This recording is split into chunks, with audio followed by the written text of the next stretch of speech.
जय श्री कृष्ण। आज मैं आपके सामने अपने मंगल गीता, जो सुमंगला कौशिक द्वारा पद्यानुवाद जिसका किया गया है, अपने गुरु कृपा से जो मैंने किया है, आज आपको 8वां अध्याय सुनाने जा रही हूँ। ब्रह्म अक्षर ब्रह्म योग। गीता का ज्ञान सभी जग को बतला दिया कृष्ण मुरारी ने। एक ज्ञान का सूरज दुनिया को दिखला दिया कृष्ण मुरारी ने।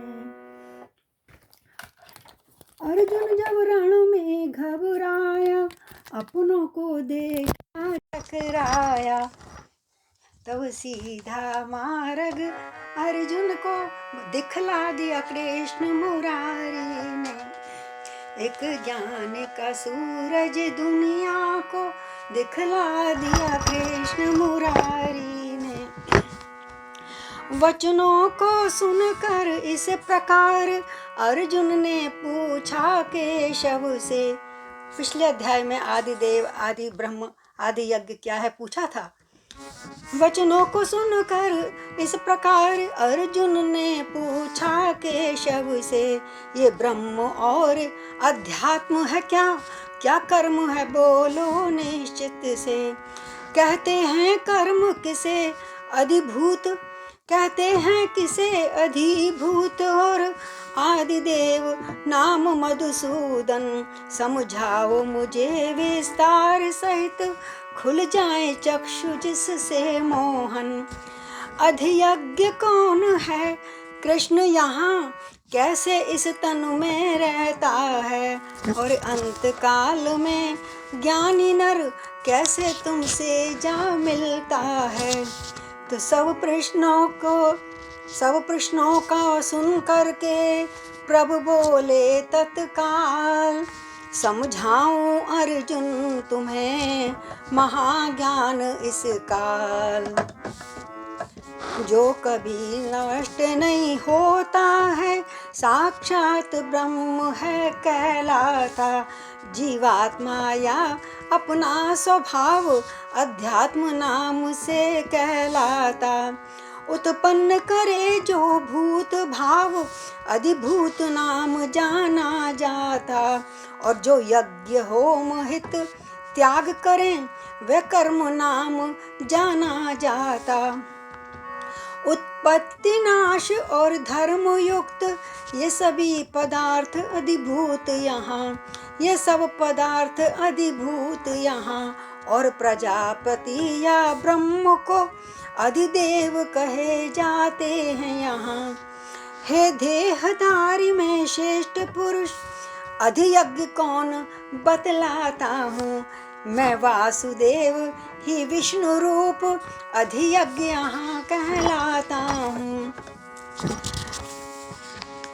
हे जो अंत काल मुझको केवल मन में श्रद्धा से भज लेता, तज देह को निसंदेह वह मेरे स्वरूप को पा लेता।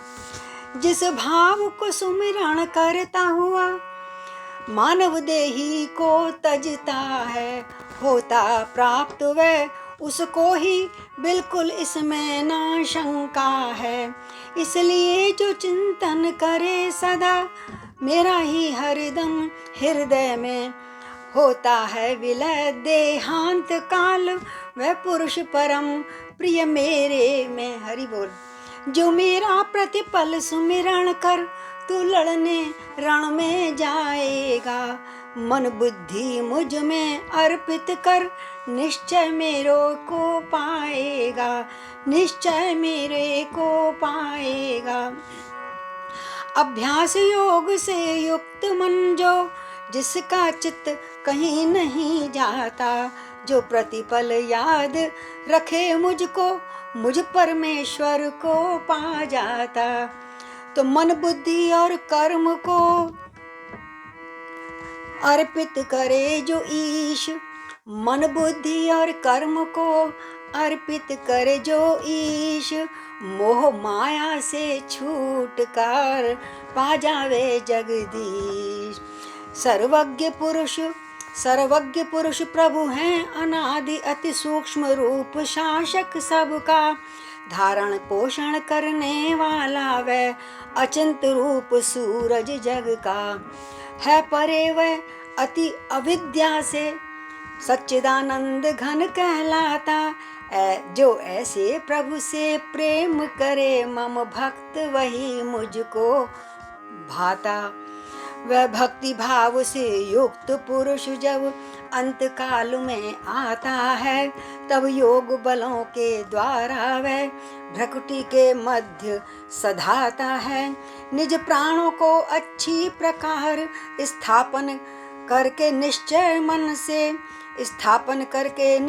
मन से उस दिव्य पुरुष में मिल जाता, हरि नाम का वो सुमिरण करके। सच्चिदानंद घन रूप परम ओंकार नाम लें वेद विज्ञ, हो यत्नशील करते प्रवेश अनासक्त पुरुष जो सर्वविज्ञ। जिन परम पदों को पाने को वो ब्रह्मचर्य आचरण करे, संक्षेप में कहता हूँ तुझसे कैसे वे ये सब पद पाया करें। विषयों से कैसे पाया जाता है? विषयों से हट कर इंद्रियां सब मन को हृदय में स्थिर कर ले, मन को हृदय में स्थिर कर ले। निज प्राण को मस्तक में धर कर योगासन में स्थित हो ले। होकर अनन्य चित से मुझ में मेरा जो भक्त सुस्थित होता, मुझको ही सुमिरण करे सदा उसको मम दर्श सुलभ होता। वे परम सिद्धि को प्राप्त हुए मुझको ही प्राप्त कर लेते हैं। दुख का कारण वह पुनर्जन्म इस लोक में कभी न लेते हैं। क्षण भंगुर नर जन्म से हो जाते हैं मुक्त, और परम पदों को प्राप्त हो महाआत्मा युक्त। तो ये ब्रह्म लोक और सभी लोक पुनरावृत्ति वाले होते। पा लेने पर इन लोकों को धरती पे पुनः जन्म लेते। पर प्राप्त हुआ जो मेरे को, कृष्ण कहते हैं, पर प्राप्त हुआ जो मेरे को उसका फिर जन्म नहीं होता। हूँ कालातीत में अन्य सभी बाकी लोकों का समय होता। ब्रह्मा का दिन जो कहलाता है सहस चौकड़ी युग वाला है। सहस्र युगों तक रजनी भी है अनित्य अवधि वाला। जो योगी काल के तत्व सहित इस ब्रह्म लोक में जाते हैं, हे अर्जुन केवल वही पुरुष सारे तत्व पहचानते हैं। संपूर्ण भूत गण धरती के दिन की अवधि में ब्रह्मा को सब सूक्ष्म रूप से हों पैदा। ब्रह्मा के अंदर से मन से फिर रजनी की अवधि में सब लय हो जाते हैं ब्रह्मा में ही। इस तरह जन्म और मरण रूप कहलाते हैं दिन रात यही। उत्पन्न हुए सारे प्राणी हो कर प्रकृति के वश में रजनी में लय हो जाते हैं। दिन में फिर जन्म मिले तन में। ब्रह्मा जी के वर्ष शत हो जावे जब पूर्ण, लोक सहित सब आपने तब हो जाते हैं चूर्ण। अव्यक्त ब्रह्म से परे अति दूसरा विलक्षण सत्य जो है, सच्चिदानंद घन पूर्ण ब्रह्म अव्यक्त सनातन भाव वो है। सब भूत नष्ट हो जाते हैं पर ईश्वर नष्ट नहीं होता। सबकी निश्चित होती अवधि पर भाव ये काल रहित होता। अक्षर अव्यक्त उसे कहते जो भाव को कहते गति परम हो। इसे प्राप्त फिर जन्म न हो, पालेता वह मम धाम परम। जिस ब्रह्म में स्थित सर्वभूत परिपूर्ण जगत जिस ईश में है, अव्यक्त सनातन परम पुरुष मिलता अनन्य भक्ति से है। वे योगी जन जो तन त्यागे और पुनर्जन्म को ना पावे, जो लेते जन्म फिर बार बार दोनों के मार्ग बतलावे। तो कृष्ण कहते हैं, इन दोनों प्रकार के मार्गों में, जिसमें ज्योतिर्मय अग्निदेव, जिसमें दिन का अभिमानी देव और शुक्ल पक्ष का हो ये देव। अभिमानी देव 6 मासों का जो उत्तरायण का होता है, उस काल में मरकर योगी जन पर ब्रह्म में जाकर मिलता है। निज शरीर को छोड़ता इन कालों में पार्थ, उन कालों का देवता क्रम से जाए साथ।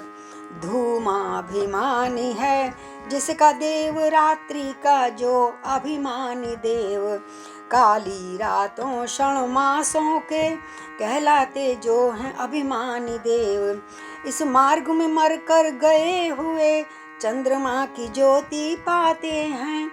योगी सकाम फिर स्वर्ग भोग वापस धरती पे आते हैं। हो शुक्ल पक्ष या कृष्ण पक्ष दोनों ही श्रेष्ठ कहलाते हैं।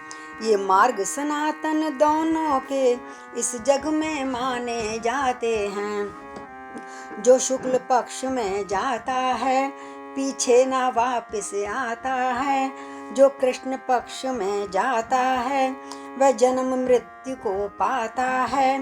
दोनों मार्गों को तत्वों से जो कोई योगी जाने हैं, जो कोई योगी जाने हैं, मोहित ना होवे मरने में, जग में सबको पहचाने हैं। हे अर्जुन इन सब कालों में तू हो समत्व बुद्धि वाला, मेरी प्राप्ति साधन कर तू भवबंधन से मुक्ति वाला। पढ़ने करने से वेद यज्ञ दान आदिक कर्म को करने से, रुचि उसमें कदाचित ना रखता, मिलते जो पुण्य फल इन सब से। करता उल्लंघन इन सब का, न फल की इच्छा रखता है, ना फल की इच्छा करता है। वह परम सनातन पद पाता, कामना रहित जो मरता है। वह परम सनातन पद पाता, कामना रहित जो मरता है। तो निष्काम भाव से युक्त हो योगी करता कर्म, अर्जुन योगी करता कर्म। फंसता ना वह काम में, पाता गति परम।